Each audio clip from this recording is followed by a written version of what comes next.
Bulb ಥರ ಒಕ್ಕಳದಲ್ಲಿ ಇಷ್ಟಾಗಲ್ಲ, ಅದನ್ನೇ ನಾವು ಹರ್ನಿಯ ಅನ್ನೋದು. ದೊಡ್ಡವ್ರನಲ್ಲೂ ಅದಿರುತ್ತೆ, ಹೆಣ್ಮಕ್ಳಲ್ಲೇ ಇರುತ್ತೆ. ಎಡೆ ಸಂಧಿಯಲ್ಲಿ ಒಂದು ಹರ್ನಿಯ ಬರುತ್ತೆ. ಇದು ಒಂದು ಸಾರಿ ಬಂತು ಅಂದರೆ ಅದು ಹೋಗಲ್ಲ. ಒಂದು ಹರ್ನಿಯ ನಿಮ್ಮ ಕಣ್ಣಿಗೆ ಕಾಣಲ್ಲ. ಹೆಸರು ಹಯಾಟಸ್ ಹರ್ನಿಯಾ.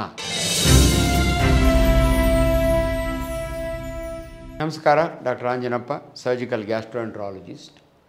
ಹರ್ನಿಯಾ ಅನ್ನೋ ಒಂದು ಪದ, ಇವನ್ನು ಇಂಗ್ಲೀಷ್ ಬರೆದಿದ್ದವರು ಕೂಡ ನನಗೆ ಹರ್ನಿಯಾ ಆಗಿದೆ ಅಂತ ಬರ್ತಾರೆ. ಇದೊಂದು ಟಿಪಿಕಲ್ ಇಂಗ್ಲೀಷ್ ಟರ್ಮ್ ಅದು. ಸೊ ಹರ್ನಿಯಾ ಅಂದರೆ ಏನ್ರಿ ಅಂದರೆ ಭಾಳ ಸರಳ ನೋಡಿ. ಒಂದು ಕ್ಯಾವಿಟಿ, ನಮ್ಮ ದೇಹದಲ್ಲಿ ಅನೇಕ ಕ್ಯಾವಿಟಿಗಳು, abdominal cavity, chest cavity and skull cavity. ಇದರೊಳಗಡೆ ಆರ್ಗನ್ಸ್ ಇರ್ತವೆ. ಸಿಂಪಲ್ ಎಕ್ಸಾಂಪಲ್ ಅಂದರೆ ನಮ್ಮ ಗೇಣುದ್ದ ಹೊಟ್ಟೆಯಲ್ಲಿ ಏನೆಲ್ಲ ಇದೆ ಅಂದರೆ ಒಳಗಡೆ ಇಂಟೆಸ್ಟೈನ್ ಇದೆ, ಒಮೆಂಟಮ್ ಇದೆ, ಲಾರ್ಜ್ ಇಂಟೆಸ್ಟೈನ್ ಇದೆ, ಲಿವರ್ ಇದೆ, ಗಾಲ್ ಬ್ಲಾಡರ್, ಸೋ ಮೆನಿ. ಈ ಒಕ್ಕಳ ಇದೆ, ನೀವು ನೋಡಿರ್ತೀರಿ. ಈ ಒಕ್ಕಳ ಏನಂದರೆ ಅಂಬಿಲಿಕಸ್ ಅಂತೀವಿ. ತಾಯಿಯ ಗರ್ಭದಲ್ಲಿದ್ದಾಗ ಅಂಬಿಲಿಕಲ್ ಕಾರ್ಡ್ ಇರುತ್ತೆ. ಅಮ್ಮನ ಎಲ್ಲ ಬ್ಲಡ್ಡು ಕೂಡ ಇದರಿಂದನೇ ಮಗುಗೆ ನ್ಯೂಟ್ರಿಷನ್. ಮಗು ಹುಟ್ಟಿದ ತಕ್ಷಣ ಆ ಒಕ್ಕಳನ ಕಟ್ ಮಾಡ್ತೀವಿ ನಾವು. ಒಂದು ಸ್ವಲ್ಪ ದಿನ ಆದಮೇಲೆ ಅದು ಬಿದ್ದೋಗುತ್ತೆ, ದಾರ ಕಟ್ಟಿರ್ತೀವಿ. ಆ ಜಾಗದಲ್ಲಿ ಸ್ವಲ್ಪ ಏನಾದರೂ ವೀಕ್ನೆಸ್ ಆದರೆ, ನೀವು ಸಣ್ಣ ಮಕ್ಕಳಲ್ಲಿ ನೋಡಿರ್ತೀರಿ, ಮಕ್ಕಳು ಎದ್ದು ನಿಂತು ಕೆಮ್ಮದಾಗೆ ಒಂಥರ ಬಲ್ಬ್ ಥರ ಒಕ್ಕಳದಲ್ಲಿ ಇಷ್ಟಾಗಲ್ಲ, ಅದನ್ನೇ ನಾವು ಹರ್ನಿಯ ಅನ್ನೋದು. ದೊಡ್ಡವ್ರನಲ್ಲೂ ಅದಿರುತ್ತೆ, ಹೆಣ್ಮಕ್ಳಲ್ಲೇ ಇರುತ್ತೆ, ಪರ್ಟಿಕ್ಯುಲರ್ಲಿ ಆಫ್ಟರ್ ಡೆಲಿವರಿ. ತೊಡೆ ಸಂಧಿಯಲ್ಲಿ ಒಂದು ಹರ್ನಿಯ ಬರುತ್ತೆ, ಅದನ್ನು ಇಂಗ್ವೈನಲ್ ಹರ್ನಿಯಾ ಅಂತೀವಿ. ಸೊ ನಮ್ಮಲ್ಲಿ ಮೆಡಿಕಲ್ ಕಾಲೇಜಿನ ಪಾಠ ಮಾಡೋ ರೀತಿ ನಿಮ್ಗೆ ಹೇಳೋಕ್ಬೇಕು ಅಂದರೆ, ಸಿಂಪಲ್ ಡೆಫಿನೇಷನ್, ಯಾವುದೇ ಒಂದು ವಾಲ್ನಲ್ಲಿ ಅದರ ಕಂಟೆಂಟು ಈಚೆಗೆ ಬಂದರೆ ಅದನ್ನು ಹರ್ನಿಯಾ ಅಂತೀವಿ. Simple definition, protrusion of contents of a cavity at a weak spot ಅಂತ ಹೇಳ್ತೀವಿ ನಾವು. ಅದು ನಿಮಗೆ ಅರ್ಥ ಆಗಲಿ ಅಂತ. ಸೊ ಒಳಗಡೆ ಇರೋದು ಅದಕ್ಕೊಂದು ಚೀಲ ಇರುತ್ತೆ, ಸ್ಯಾಕ್ ಅಂತೀವಿ, ತೂರ್ಕೊಂಡು ಈಚೆ ಬರ್ತಾ ಇರುತ್ತೆ. ಇದು ಒಂದು ಸಾರಿ ಬಂತು ಅಂದರೆ ಅದು ಹೋಗಲ್ಲ, ಅದು ಸರ್ಜರಿ ಒಂದೇ. ನಾನು ಇವತ್ತು ಒಂದು ಸ್ಪೆಷಲ್ ಹರ್ನಿಯಾ ಬಗ್ಗೆ ಮಾತನಾಡ್ತಾ ಇದ್ದೀನಿ. ಒಂದು ಅಂಬಿಲಿಕಲ್ ಹರ್ನಿಯಾ, ಅದು ಬೇರೆ ಯಾವಾಗಲಾದರೂ ಮಾತಾಡ್ತೀನಿ. ಇಂಗ್ವೈನಲ್ ಹರ್ನಿಯಾ ಇದೆ, ಫೆಮರಲ್ ಹರ್ನಿಯಾ ಇದೆ, ಗ್ಲೂಟಿಯಲ್ ಹರ್ನಿಯಾ ಇದೆ, ಲಂಬಾರ್ ಹರ್ನಿಯಾ ಇದೆ. ಒಂದು ಹರ್ನಿಯಾ ನಿಮ್ಮ ಕಣ್ಣಿಗೆ ಕಾಣಲ್ಲ, ನನಗೂ ಕಣ್ಣಿಗೆ ಕಾಣಲ್ಲ, ನಿಮ್ಮ ಹೊಟ್ಟೆ ಒಳಗಡೆ ಇರುತ್ತೆ. ಅದರ ಹೆಸರು ಹಯಾಟಸ್ ಹರ್ನಿಯಾ.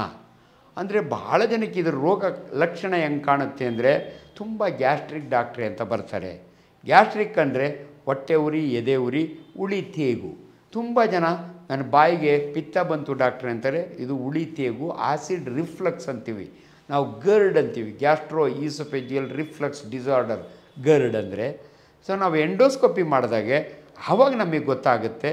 ನಮ್ಮ ಜಠರ ನೋಡಿ, ಇದು ಅಬ್ಡಾಮಿನಲ್ ಕ್ಯಾವಿಟಿ, ಇದು ಚೆಸ್ಟ್ ಕ್ಯಾವಿಟಿ, ಇವೆರಡಕ್ಕೂ ಮಧ್ಯೆ ಒಂದು ಮಸಲ್ ಇದೆ, ಡಯಾಫ್ರಮ್ ಅಂತೀವಿ ನಾವು.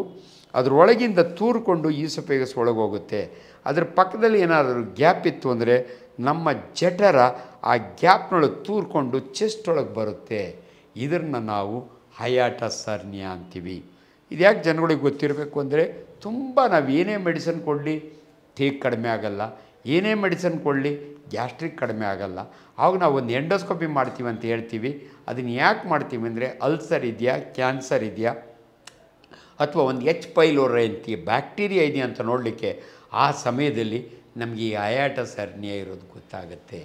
ಸೊ ನಿಮಗೆ ಯಾವತ್ತಾದರೂ ಭಾಳ ಡಿಸ್ಕಂಫರ್ಟು, ಎದೆ ಒಳಗೆ ಒತ್ತಂಗೆ ಆಗುತ್ತೆ, ತಿಂದಿದ್ದೆಲ್ಲ ಗಂಟ್ಲಿಗೆ ಬರುತ್ತೆ ಡಾಕ್ಟ್ರೆ ಅಂದರೆ, ದಯವಿಟ್ಟು ನಾನು ಇವತ್ತು ಹಯಾಟಸ್ ಹರ್ನಿಯಾ ಬಗ್ಗೆ ಯಾಕೆ ಹೇಳ್ತಾ ಇದ್ದೀನಿ ಅಂದರೆ, ಇವತ್ತು ನನ್ನ ಒಬ್ಬ ಪೇಷಂಟು ರಿಕ್ವೆಸ್ಟ್ ಮಾಡಿಕೊಂಡು, ಡಾಕ್ಟ್ರೆ ಹಯಾಟಸ್ ಹರ್ನಿಯಾ ಬಗ್ಗೆ ನಮಗೊಂದು ಸ್ವಲ್ಪ ವಿವರ ಕೊಡಿ ಅಂತ. ಯಾಕಂದರೆ ಇದು ಭಾಳ ಇಂಪಾರ್ಟೆಂಟು, ಜನಗಳಿಗೆ ಅರ್ಥ ಆಗಬೇಕು. ಏನಾದರೂ ಅದರ ರೋಗ ಲಕ್ಷಣಗಳೇನು, ಮುಂದೆ ಏನು ಮಾಡಬೇಕು ಅನ್ನೋದನ್ನು ನಾನು ಹೇಳೋಕ್ಕೆ ಹೋಗ್ತಾಯಿದ್ದೀನಿ. ಸೊ ಹಯಾಟಸ್ ಹರ್ನಿಯಾ ಅಂದರೆ ನಿಮ್ಮ ಜಠರ, ಅಂದರೆ ಅಬ್ಡಾಮಿನಲ್ ಕ್ಯಾವಿಟಿ ಒಳಗಿರ್ತಕ್ಕಂಥ ಜಠರ ನಿಮ್ಮ ಚೆಸ್ಟ್ ಕ್ಯಾವಿಟಿಗೆ ಹೋಗುತ್ತೆ, ಲಂಗ್ಸ್ ಮೇಲೆ ಒತ್ತುತ್ತೆ, ಹಾರ್ಟ್ ಮೇಲೆ ಒತ್ತುತ್ತೆ. ಸೊ ಇದಕ್ಕೆ ಟ್ರೀಟ್ಮೆಂಟ್ ಏನು ಡಾಕ್ಟ್ರೆ? Very very simple. ಅದಕ್ಕೆ ಸರ್ಜರಿ ಬಿಟ್ಟರೆ ಬೇರೆ ಟ್ರೀಟ್ಮೆಂಟ್ ಇಲ್ಲ. ಅದಕ್ಕೆ ಮೊದಲು ಇದನ್ನು ಹೆಂಗೆ ಕಂಡುಹಿಡಿತೀರಾ ಡಾಕ್ಟ್ರೆ ಅಂದರೆ, ಗ್ಯಾಸ್ಟ್ರೋಸ್ಕೋಪಿ, ನಿಮ್ಮ ಬಾಯಿಯೊಳಗಿಂದ ಒಂದು ಸ್ಕೋಪ್ ಹಾಕಿದರೆ ನಿಮ್ಮ ಜಠರ ಎಲ್ಲಿದೆ ಅಂತ ನಮಗೆ ಗೊತ್ತಾಗುತ್ತೆ. ಜಠರ ಮೇಲೆ ಹೋಗಿದೆ, ಅದರಲ್ಲಿಗೂ ನಮ್ಮ ಗ್ರೇಡ್ಸ್ ಇರುತ್ತೆ. ನೀವು ಒಂದು ಸಾರಿ ಹರ್ನಿಯಾ ಅಂತ ಕೊಟ್ಟ ತಕ್ಷಣ ಹೆದರ್ಕೋಬೇಡಿ. ಹಿಲ್ಸ್ ಗ್ರೇಡಿಂಗ್, ಹಿಲ್ಸ್ ಅನ್ನೋದು ಒಬ್ಬ ಸರ್ಜನ್ ಹೆಸರು. ಹಿಲ್ಸ್ ಗ್ರೇಡ್ 1, 2, 3 ಅಂತೀವಿ. ಯಾರಿಗಾನ ಹಿಲ್ಸ್ ಗ್ರೇಡ್ 3 ಹಯಾಟಸ್ ಹರ್ನಿಯಾ ಇದ್ದರೆ ನಿಮಗೊಂದು ಆಪ್ರೇಷನ್ ಬೇಕು ಅಂತ ಹೇಳ್ತೀವಿ. ಆಪ್ರೇಷನ್ ಅಂದ ತಕ್ಷಣ ಎಲ್ರಿಗೂ ಹೆದರಿಕೆ. ನಾವು ಕೂಡ ಯಂಗ್ ಸರ್ಜನ್ ಇದ್ದಾಗೆ 6 ಇಂಚ್ ಹೊಟ್ಟೆ ಕುಯ್ಯವಿ. ಇವತ್ತು ಲಕ್ಕಿಲಿ ಲ್ಯಾಪ್ರೋಸ್ಕೋಪಿಕ್ ಫಂಡೋಪ್ಲೈಕೇಶನ್ ಅಂತ ಬ್ಯೂಟಿಫುಲ್.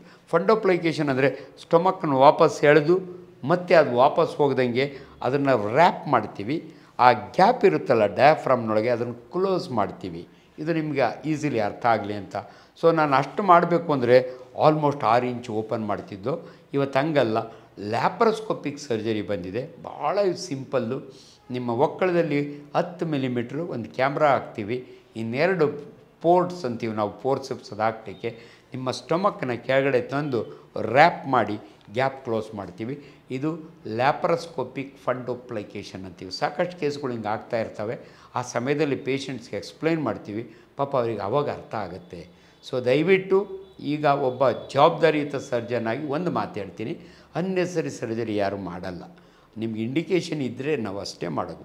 ನಿಮ್ಗೆ ಅದರಿಂದ ಅನುಕೂಲ ಆಗುತ್ತೆ ಅಂದರೆ ಮಾತ್ರ ನಿಮಗೆ ಅದನ್ನು ಅಡ್ವೈಸ್ ಮಾಡ್ತೀವಿ. ದಯವಿಟ್ಟು ಯಾರಾದರೂ ಒಬ್ಬ ಸರ್ಜನ್ ಹೇಳಿದಾಗ ಇದು ಸರ್ಜಿಕಲ್ ಗ್ಯಾಸ್ಟ್ರೋಎಂಟ್ರಾಲಜಿ ನೋಡಿ. ಗ್ಯಾಸ್ಟ್ರೋಎಂಟ್ರಾಲಜಿಸ್ಟ್ ಅಂದರೆ ನಿಮಗೊಂದು ಅರಿವಿರಲಿ, ಮೆಡಿಕಲ್ ಗ್ಯಾಸ್ಟ್ರೋಎಂಟ್ರಾಲಜಿಸ್ಟ್ ಇರ್ತಾರೆ, ಸರ್ಜಿಕಲ್ ಗ್ಯಾಸ್ಟ್ರೋಎಂಟ್ರಾಲಜಿಸ್ಟ್ ಇರ್ತಾರೆ. ಮೆಡಿಕಲ್ ಗ್ಯಾಸ್ಟ್ರೋಎಂಟ್ರಾಲಜಿಸ್ಟ್ ಬರೀ ಪ್ರೊಸೀಜರ್ ಎಂಡೋಸ್ಕೋಪಿ ಮಾಡ್ತಾರೆ, ಏನಿದೆ ಅಂತ ಹೇಳ್ತಾರೆ. ನಾನು ಸರ್ಜಿಕಲ್ ಗ್ಯಾಸ್ಟ್ರೋಎಂಟ್ರಾಲಜಿ, ನಾವೆಲ್ಲ ಟ್ರೈನ್ಡ್ ಲ್ಯಾಪ್ರೋಸ್ಕೋಪಿಕ್ ಸರ್ಜನ್ಸು. ಸೊ ನಾವು ನಿಮಗೆ ಫಂಡೋಪ್ಲೈಕೇಶನ್ ಮಾಡ್ತೀವಿ. ಅದರಿಂದ ದಯವಿಟ್ಟು ನೀವು ಇಂಥ ತೊಂದರೆ ಇರೋರು ನಿಮ್ಮ ಫ್ಯಾಮಿಲಿ ಡಾಕ್ಟ್ರು ಪಾಪ ಅವರು ಅಡ್ವೈಸ್ ಮಾಡ್ಬೋದು ಅಷ್ಟೇ. ಒಬ್ಬ ಜನರಲ್ ಸರ್ಜನ್ ನಿಮ್ಗೆ ಅಡ್ವೈಸ್ ಮಾಡ್ಬೋದು ಅಷ್ಟೇ. ಯೂಶಲಿ ಸರ್ಜಿಕಲ್ ಗ್ಯಾಸ್ಟ್ರೋಎಂಟ್ರಾಲಜಿ ಟ್ರೈನಿಂಗ್ ಆಗಿರೋವಂಥವ್ರು, ಲ್ಯಾಪ್ರೋಸ್ಕೋಪಿ ಸರ್ಜನ್ ಇರೋರು ಆದರೂ ನೀವು ಮಾಡ್ತಾರೆ. ಬಟ್ ನಿಮಗೆ ಕೆಲವರು ಕನ್ಫ್ಯೂಸ್ ಮಾಡ್ತಾರೆ ಲೇಸರ್ ಸರ್ಜರಿ ಮಾಡಿಸ್ಕೊ ಅಂತ. ದಯವಿಟ್ಟು ಲೇಸರ್ ಬಗ್ಗೆ ನಿಮಗೆ ತಪ್ಪು ಕಲ್ಪನೆಗಳಿದ್ದಾವೆ. Laser is a source of energy. ನಮಗೆ ಬೇಕಿದ್ದಾಗ ಯೂಸ್ ಮಾಡ್ತೀವಿ. ಬರೀ ಲೇಸರ್ ಅಂದರೆ ನಿಮ್ಗೆ ಹೊಟ್ಟೆಗೆ ಹಿಂಗೆ ಲೇಸರ್ ಬಿಟ್ಟು ಹಿಂಗೆ ಸರ್ ಮಾಡ್ತಾರೆ ಅಂತ ಅಂದ್ಕೋಬೇಡಿ. ಈವನ್ ಪೈಲ್ಸ್ನಲ್ಲೂ ಭಾಳ ಜನ ನಮ್ಗೆ ಕೇಳ್ತಾರೆ, ಡಾಕ್ಟರ್ ಲೇಸರ್ ಮಾಡ್ತೀರಾ ಅಂತ. ನಮ್ಮ ಲೇಸರ್ ಭಾಷೆ ಬೇರೆ, ನಿಮ್ಮ ಲೇಸರ್ ಭಾಷೆ ಬೇರೆ. ಒಬ್ಬ ಜವಾಬ್ದಾರಿಯುತ ವೈದ್ಯನಿಗೆ ನಾನು ಏನು ಒಳ್ಳೆಯದಾಗುತ್ತೋ ಅದು ಮಾಡಿ ಡಾಕ್ಟ್ರೇ ಅನ್ನಿ ನಾವು ಮಾಡ್ತೀವಿ. ನಮಸ್ಕಾರ. ನಮ್ಮ ಕನ್ನಡ ಫೇಸ್ಬುಕ್ ಪೇಜ್ನ ಲೈಕ್ ಮಾಡಿ, ಯೂಟ್ಯೂಬ್ ಚಾನೆಲ್ನ ಸಬ್ಸ್ಕ್ರೈಬ್ ಮಾಡಿ. For more updates click on the bell icon. ನಮ್ಮ ಕನ್ನಡ ಡಿಜಿಟಲ್ ಮೀಡಿಯಾ.